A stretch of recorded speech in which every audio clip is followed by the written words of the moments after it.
I'm honored now to introduce our commencement speaker, John Venhuizen, who joins you today as a member of the class of 2019 as he receives an honorary doctorate degree for a lifetime of extraordinary service, both personally and professionally. John is the President and Chief Executive Officer of Ace Hardware Corporation, the largest retailer-owned hardware cooperative and distributor in the world.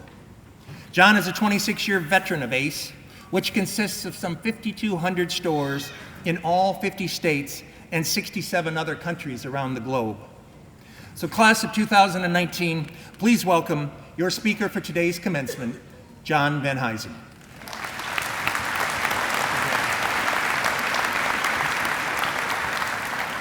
Well, gang, in the short time I have with you today, I'm going to serve up in rapid-fire succession just three things. I want to give you one brutal fact, I want to give you one profound principle, and then I'd like to leave you with one critical question. That's it. One brutal fact, one profound principle, and then one critical question I'd like to leave you with. And with any luck, and perhaps some efficacy in my delivery, you'll leave here today better equipped to go further, faster in your career.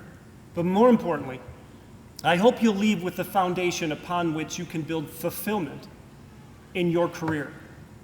And I will tell you, fulfillment in your career is no small thing. Most people chase after it their whole life and fail to find it. But I'm getting a little ahead of myself, so let's dig in. 3 points. The first one is no fun, but it is a brutal fact you need to know. And that is that most people hate their job. Congratulations, have a great day. Millions of people just like you graduated from university with the optimistic enthusiasm to go put their degree to work in the marketplace and change the world for the better. And in short order, their dreams were dissipated. In fact, we have 52% of folks just like you in the United States now hate their job. They're totally disengaged. In fact, 20% of them hate their job so much that prior to 9/11, we used to call them corporate terrorists. They're actually actively working against the very employers who hired them. And so we have a huge group of people now who every day have a similar routine. They get up, brush their teeth, go to work, hate their job, hate their pay, hate their boss, come home, eat, binge watch Netflix, go to bed, and then get up and do the same boring, worthless, unfulfilling, life-sucking experience all over again the next day, over and over again. And if I haven't sucked the oxygen out of the room enough yet, it gets worse. Your employers have a terrible reputation. Business has a bad brand. Most of the world thinks business is run by the rich, for the rich, and usually at the expense of the most vulnerable in society, which they think is them. Which explains why the Gallup study of institutions you trust, business scores so terribly every year. Every year, Gallup asks thousands of Americans, which institutions do you trust? And there's dozens of them. And way down at the bottom, second from the last, is big business. And you know who's underneath them? Congress. So it's like big business, Congress, axe murderers. Folks, it may not be a little fun, but we need to take our heads out of the sand and recognize that most people hate their job. But it doesn't have to be that way. It really doesn't.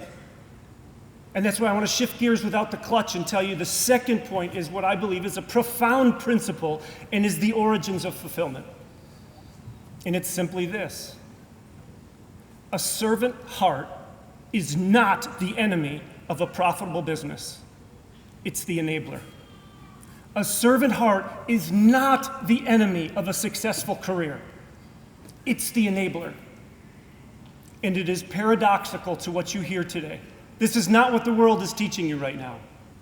In fact, in a world that seems to be increasingly intoxicated with technical, impersonal, artificial, faceless interaction, I am here today to encourage you to bet the entire farm on what I believe is a timeless principle.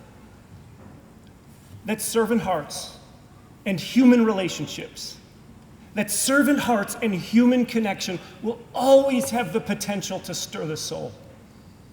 And when we do that well, it's not just good for business, it's not just good for your careers, though it is, it's good for society. It's not just good for business, it's good for society. And I would tell you, servant hearts are at the very heart of capitalism, which is also what you do not hear in the press these days. It constantly is getting maligned, but whereas capitalism is constantly criticized of being greedy to be successful, it actually has to be benevolent. Capitalism requires you to be a great servant to someone else. And I came here today to tell you that servant hearts stir souls, and stirred souls fuel profitable behavior. Quick story. I hope it'll drive home this point so that you'll never forget. You now know I work at ACE, and we got thousands of local owners all over the world doing great things, including a few raucous ones who are here today, the Meyer family and the Whites, who hopefully will keep their mouths shut for the rest of the talk, which would be rare. We encourage these groups of folks to get together in local groups to do two things. One is to get together to improve their businesses so they can have superior financial results. But second, we encourage them to get together so they work together to create a distinctive impact in the communities they serve. There is no group around the world who's done that better over the years than our group of ACE owners in Houston. And a couple of years ago, we were going to have a convention in Houston. This is where 25,000 people from ACE descend upon a city for a massive convention. It is a whirlwind. It is an emotionally gut-wrenching experience for me. It's all good, but it will wear you out. Well, a few weeks before we were going to Houston, this local group of retailers has a couple leaders named Rick and Ron, and they call me. And they say, John, you're coming down to Houston. We would like to invite you and 100 of your friends, assuming you actually have any, to our house. We want you to invite you to Rick's house so we can say thank you to all that ACE Corporate has done for us. Two immediate emotions hit me. First, I was touched. Usually franchisees are suing the franchisor. That's usually how it works, but these guys were inviting us over to say thank you. I was touched. The second emotion was, I would rather be dead than go to your house for dinner with 100 of my supposed friends. And so I sort of graciously said, I can't go, thank you, what a wonderful thing you just offered, but I'm gonna take a pass, save the money, and no, please come, no. And finally Rick says, boy, can you not take a thank you? You call me boy, I'll do whatever you want. So, okay, fine, great. So we go down on Thursday to the convention, and it's a 6 a.m. to 6 p.m. whirlwind. And I probably gave 5 talks that day, talked to 10,000 people, and finally 6 o'clock comes, and all I want to do is like get in a diaper and go in my bed and suck my thumb. But now I got to get on a bus and travel 40 minutes to Rick's house for a thank you dinner. So 100 of us pile off and ready to get on this bus, and I will be honest with you, I was crabby. But as we approached the bus, I started to see there's something special about this. This isn't just some stupid school bus. This is a party bus. And when we get there, we all get cowboy hats with ACE logos on them because we're in Houston, Texas. And we get on the bus, and there's snacks, and there is everything in the world you might ever want to drink. Some of these drinks were adult-enhanced beverages. And we get on there, and we start trekking over to Rick's house, and I see people are having a ball. The bus drivers are gassed, the music's playing, folks are loosening up, and I'm thinking, this is probably not such a bad idea after all. And as we get about 5 minutes to Rick's house, we get pulled over by the cops. And this sheriff comes on the bus, and he's got a hat and a uniform and a gun as big as my arm, and I'm thinking, oh, this is such a bad way to get in the paper. And he starts reading us the riot act, and I'm thinking, we're going to the Slammer tonight. Well, there's no thank you dinner. We're going to prison. And while he's reading us the riot act, this cop goes, is there alcohol on this bus? Are you people drinking? And I am cowering in the back. Now listen, for the record, I was in the back drinking tea, reading poetry. But some of these other morons were drinking. Well, after about 5 minutes of that, the cop lets our head above water, and he tells us it's just a joke. Rick and Ron put him up to the prank. It's not funny. So he climbs off the bus, and these two cops get in their cars, and they put the lights on, and they give us a police-guided tour right into the driveway of Rick Allspaw, who's leading that group. And as we parade off the bus, there's 40 local Ace retailers, 20 on one side, 20 on the other, forming a line with white towels over their arm, saying, "Welcome to Houston, we're here to serve you." Who does that? Later that night, folks were having fun. I see the cop, still with the hat and the uniform, a gun, but now he's holding a Miller Lite. So I go over to the cop and I say, that was something. Good use of taxpayer money, buddy. And he started joking a little bit back and forth with me, and then a little later he got real serious and he looked at me and he said, "John, after all these local small business owners have done for this community," this is Houston, Texas, gang. "After all these local small business owners have done for Houston, Texas, if they ask for something, if it's even close to legal, we do it." A servant heart is not the enemy of your successful career. Serve well. Folks, here's my critical question I'd like to leave you. You got the brutal fact, you got the profound principle. Here's a question I'd like to leave you with, and I think it's critical. What are you going to stand for? With all your striving and searching and getting and climbing and making it, what are you going to stand for beyond just making money? What are you going to stand for beyond just making money? Now, don't misunderstand me. In business, we keep score with money. I will never apologize for that. I'll never let some politician make me feel guilty about it. In business, we keep score with money. But business isn't about money. It's about people. And people are longing. They're longing. They're hardwired to long for something way bigger than just money. So what will you stand for? I got to tell you, I consider it one of the joys of my life to be able to work for a company, and it has nothing to do with me, that tries valiantly to answer that question and then live it out. And we execute it imperfectly and constantly with flaws, but we really try to stand for something way bigger than just money. And I want to tee it up for you. We call it the bedrock of our organization. And that bedrock is not our brand. Listen, I'd take bullets for the Ace brand. But that's not our bedrock. It's not our supply chain. Though sourcing and procuring massive amounts of product and shipping it to local family businesses around the world is what we do. It's not our bedrock. Our bedrock is our values. These are the things we stand for that are way bigger than just selling another grill. I want to tee them up for you, and I would encourage you to grab some of these and own them. I think it'll make you an unbelievably exceptional business owner or employee someday. First and foremost, we stand for winning. Because in business, we keep score with money, and winning is fun and losing sucks. We stand for excellence. We believe that excellence honors God and inspires people. When you are around something or someone that's exceptional, I don't care if it's school, education, business, music, sports, when you're around something excellent, doesn't it make you want to take it up a notch? Be that for somebody. We value integrity. We want to be people who do what we say and say what we mean. We'd rather be an hour early than a minute late. At Ace, we have a phrase: if you're early, you're on time. If you're on time, you're late. And if you're late, you're fired. It's about character and integrity.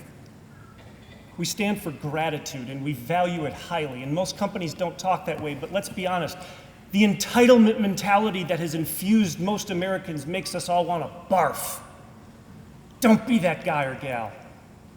And sometimes context helps to weed entitlement out.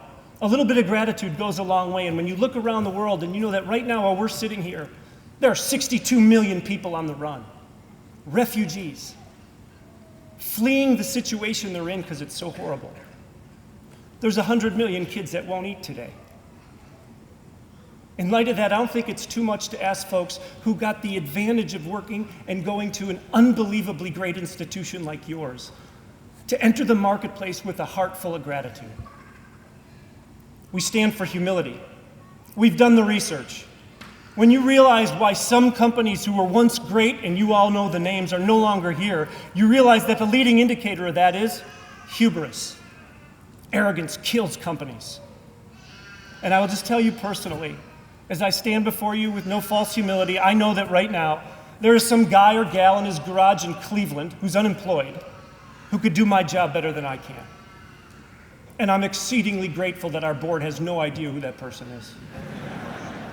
We stand for teamwork. Lots of universities don't teach about this. You're lucky to be a part of one that does.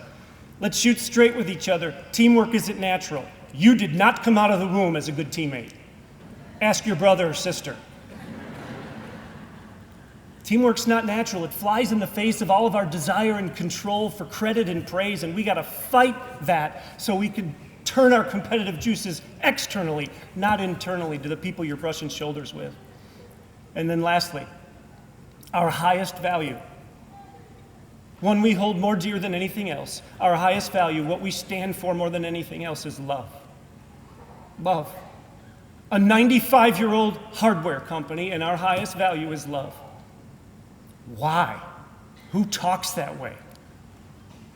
Because we become convinced to our core that when we love what we do, but more importantly, we love who we do it with, we are going to outperform our enemies who can't even say the word without blushing. And so, graduating class of 2019, I leave you with 3 things to remember. There's a brutal fact: business has a bad brand, and most people hate their job. But 2, people just like you, maybe it is you, can change that by serving well. Because a servant heart is not the enemy of a profitable endeavor, nor the enemy of your successful career. It's the enabler. And then 3rd, I want to congratulate you and challenge you as you go out there to stand for something. Be known as the guy or gal who stands for something way bigger than just money. Congratulations, class. You're lucky to be part of a university that knows what they're doing. We stand with them proudly, and I hope you always will too. Congratulations. Thanks for your time.